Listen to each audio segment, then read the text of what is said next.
this is autism, and how do you help your child to a better life where there's less fear for the future, less fear that the child will never be independent, less dimming, less sleepless nights, less ritualistic behavior, less learning difficulties, less eloping, and more bonding and more peace for the family. That is what happened in my life when I turned my son's autism symptoms around from 2005 until 2008, and that's what I help moms go through when I walk them through the same process that I went through in order to understand these 5 underlying messages, these 5 keys to turning autism symptoms around. Now, if you're not subscribed, hit the subscribe button and the bell so that you won't miss another video from me when I teach you the tips and the tools and the approaches that I used to turn my son's autism around and that I help thousands of women do every single day. So the first video, this is the first video out of 5, and this video is about the number 1 message behind autism symptoms, because when you understand the message, you understand the cause. And these 5 messages behind autism symptoms, they are in order of importance. So this is the number 1 important thing to understand about autism. And the number 1 message behind autism symptoms is, this is a consciousness test. What do I mean by that? So when I say this is a consciousness test, when my son had the diagnosis and we went into what I call the dark phases of autism, where there was no sleep, we couldn't take our eyes off him, because if we did, he would run in front of cars or jump out from balconies or be in constant danger. We didn't sleep at night. He wasn't having any eye contact. We couldn't touch him. He couldn't take a shower because he was so sensitive. And he was basically screaming all day long and not learning anything. So the reason why the autism symptoms was a consciousness test for me is something that I realized along the way. The consciousness test is, this child is coming into our lives. This child is coming into your life to teach you what you haven't faced about yourself, what choices you've made and haven't made. How conscious are you when it comes to food? How conscious are you when it comes to respecting the body? How conscious are you when it comes to understanding that inner voice within you that always tells you what to do and what not to do? That inner wisdom of intuition, that mother wisdom that we have. And how much have you respected that voice or not, as the case might be, which was for me. So the consciousness test for me, to give you an example, was my child came into my life to wake me up to the fact that I had been detaching from my body, from my inner child, from my trauma, from my truth, from my wisdom, basically all throughout my life, throughout my 20s and 30s, and throughout my pregnancy and the first years with my children. So I was just mainstream. I did what the doctors told me. I ate what my friends ate, which was basically processed foods. And we lived in the city, very stressful life. And I was getting more and more fat and depressed and anxious. So we were more or less surviving rather than living our purpose and being wise and deep and conscious and awake. So it all culminated. So the more I didn't listen to my inner voice, the more I did what all the doctors told me, the things that I read on the news, the things that everyone else did, the whole mainstream programming, the sicker my child got, and the sicker I got, the more depressed I got, and the fatter I got, basically. Until my child's symptoms were so extreme that it was literally a question of life or death. I fantasized about suicide many, many times because we didn't get any sleep, and his life was it was hell on earth.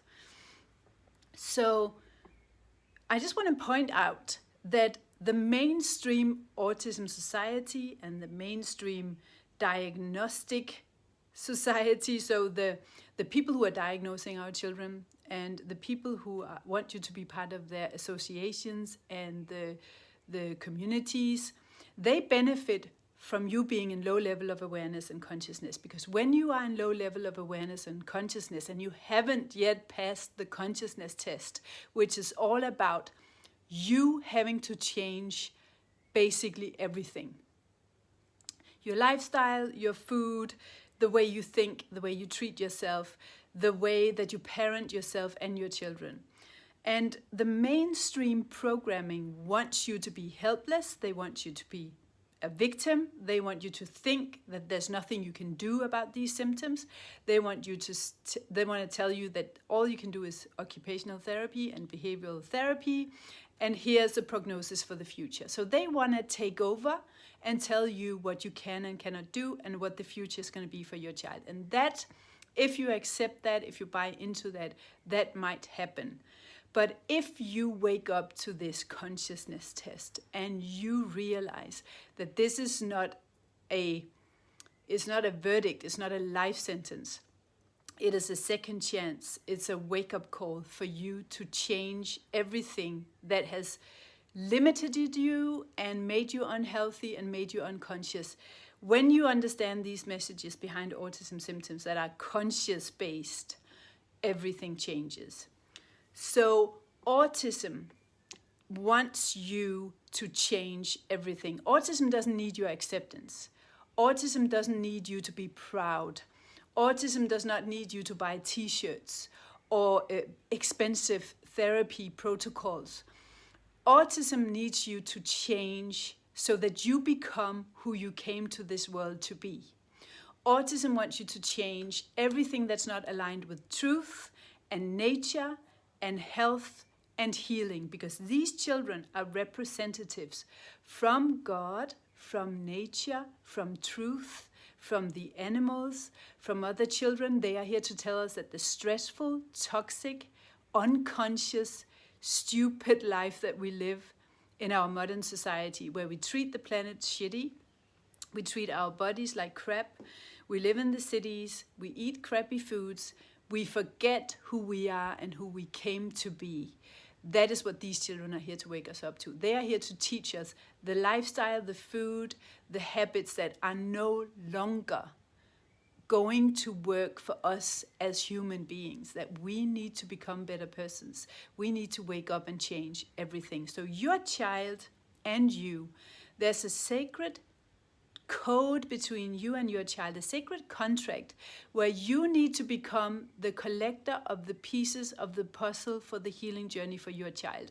No therapist, no doctor, no other autism mom can tell you anything about what this is here to teach you and what your future is going to be. You, on the other hand, can collect all the pieces of the healing puzzle for you and your child. You can become the leader for that healing process for your child.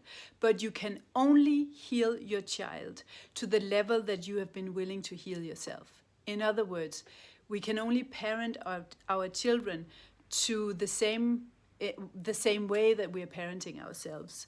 So until you go through a process where you are healing your relationship to your body, where you are understanding the intuitive guidance that always is there for you from within, until you understand what it feels like to be truly healthy, until you understand what it feels like to be plugged into nature and live respecting the rhythms and cycles of nature, until you have healed your trauma and your self-sabotage patterns, your consciousness level will play tricks on you so that your mindset, if your mindset is there's nothing you can do, I'm a victim, or I need to be proud, or I need to find ways to cope with autism.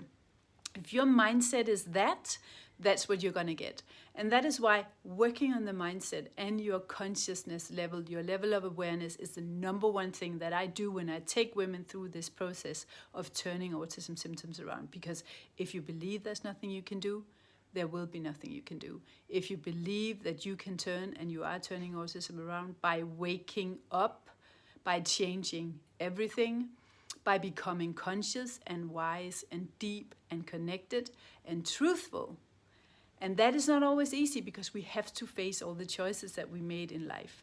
We have to face all the times when we had this inner voice telling us, I don't think it's such a good idea that you're eating candy throughout your whole pregnancy. I don't think it's such a good idea to give birth in a hospital and hand the baby over to the doctors. I don't think it's necessarily a good idea to do all the things that doctors tell us to do to babies. That inner voice who said no to the medicine, who said no to all the things we do at well visits, the many times that we silenced that voice is what autism wants us to face. When we face the way that we have been censoring wisdom, censoring intuition, censoring health, that hurts. Because I had to face the fact that I had delegated the responsibility for my child to doctors, to kindergarten teachers, to other autism mamas, to other parents, to the schooling system. And I just accepted that they and the food industry knew better than me what was good for my child to eat and what wasn't. And so that, the more I followed that programming, that mainstream narrative, the sicker we all got. So I had to break up with mainstream.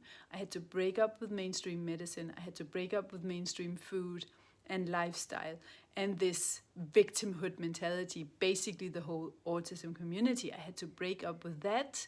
And the people who had given my child the diagnosis, the people who were supporting me financially so that I could stay as a victim, depending on their help, depending on their advice. I had to break up with all of that in order to take back the power and the responsibility for my child's healing journey.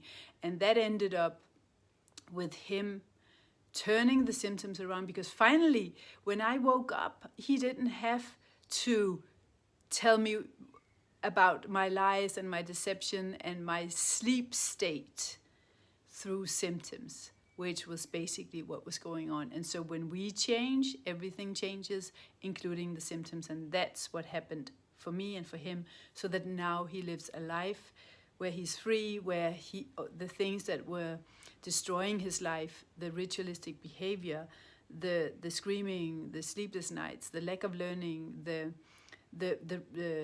obsessions, the sensitivities are gone, so that he can live a life in freedom, where I as a parent are not afraid to die, because I'm not afraid that he won't be able to survive without me, because he's got a future where he can take care of himself, which is something that these children normally won't be able to do. We're talking about the extreme cases of real autism or infantile autism. I'm not talking about Asperger's here. I'm not talking about high-functioning autism. That's a whole different story. That's not my thing at all. So I hope this was helpful. And if you want to dive into this more, check the links below, read my free ebook, and check out my podcast and my website in the links below this. And I will also link to video number 2, which is message number 2 behind autism symptoms, which is also the second most important cause why autism happens, so that you can start this journey of healing yourself first, so that you can heal your child, because you can only heal your child to the level that you've been able to heal yourself. We got to face our childhood trauma. We got to face our relationship with food. We've got to face our relationship with our bodies and how well we understand our own bodies. Because even if we go into a alternative lifestyle change as an approach to autism, we bring our self-sabotage patterns. We bring our childhood trauma into that process. We bring our lack of awareness and consciousness into any approach, any therapy protocol. And if we haven't worked on ourselves, we cannot heal our children. We can only take our children to the level that we have lived experience in. It's not enough to just understand this with your head. You have to practice this. You have to walk through the jungle to take your child through that jungle with you. And I know you can do this, because I see women do this every single day. And I have done this. And the journey is different from mom to mom. Every single child and mom has a unique sacred contract and a unique journey. So no one-size-fits-all healing processes here. You have to find the unique pieces to your healing puzzle in order to turn this around for your child.